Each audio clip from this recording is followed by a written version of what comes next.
kualitas kebijakan dan kita lihat tentu saja ketika kebijakannya itu dilakukan dengan tidak benar, melanggar hukum, kita kehilangan eh, kemampuan fiskal, kemampuan ekonomi untuk mengurangi kemiskinan.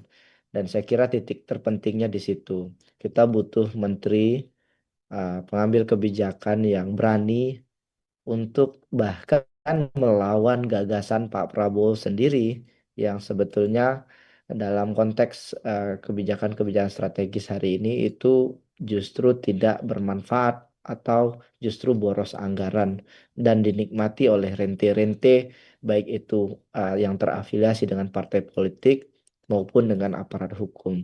Jadi tantangannya itu ya. Dan kalau kita breakdown lagi posisi-posisi sektor ekonomi strategis kita itu tidak diisi oleh orang-orang yang ahlinya. Nah, kita tahu sebelumnya misalkan Menteri Koperasi, Kemenko Perekonomian juga sudah saya kira sudah tidak lagi cukup kuat melakukan narasi yang pro masyarakat kecil.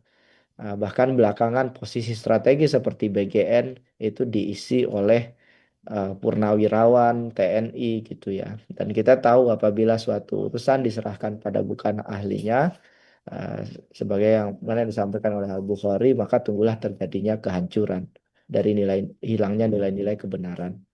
Jadi saya sepakat dengan Uda Ferry, eh, persoalan ini harus disuarakan oleh banyak orang, oleh semua orang saya kira hari ini, karena yang terdampak dari kegagalan kebijakan ini adalah setiap kita, anak-anak kita, bahkan anak saya juga uh, belakangan uh, menerima MBG gitu ya, dan ada banyak sekali masalah yang terjadi di sekolahnya.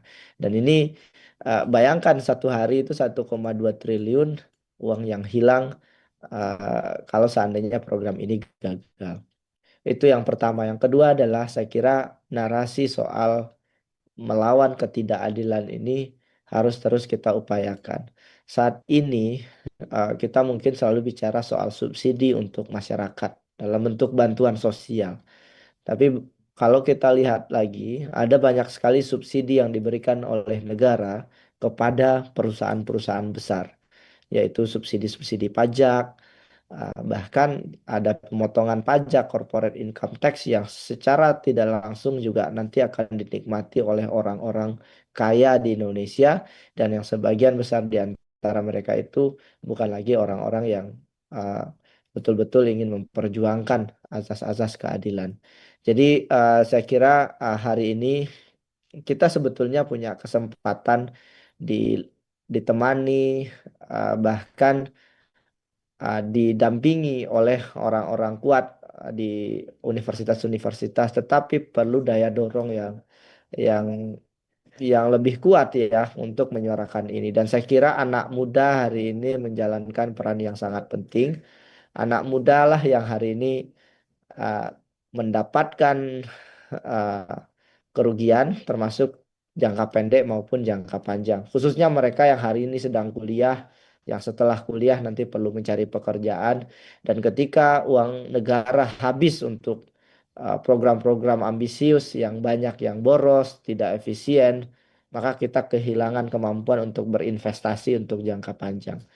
Uh, saya kira itu Mas Afan yang harus kita perkuat ke depan ya. Dan untuk uh, bagaimana Menteri Keuangan hari ini, lagi-lagi mungkin kita butuh waktu juga untuk melihat gebrakan yang beliau lakukan, tetapi uh, ya jangan sampai juga kita terjebak pada uh, isu tertentu yang kemudian mengaburkan esensi persoalan yang sebenarnya soal ketidakadilan dari desain kebijakan keuangan kita.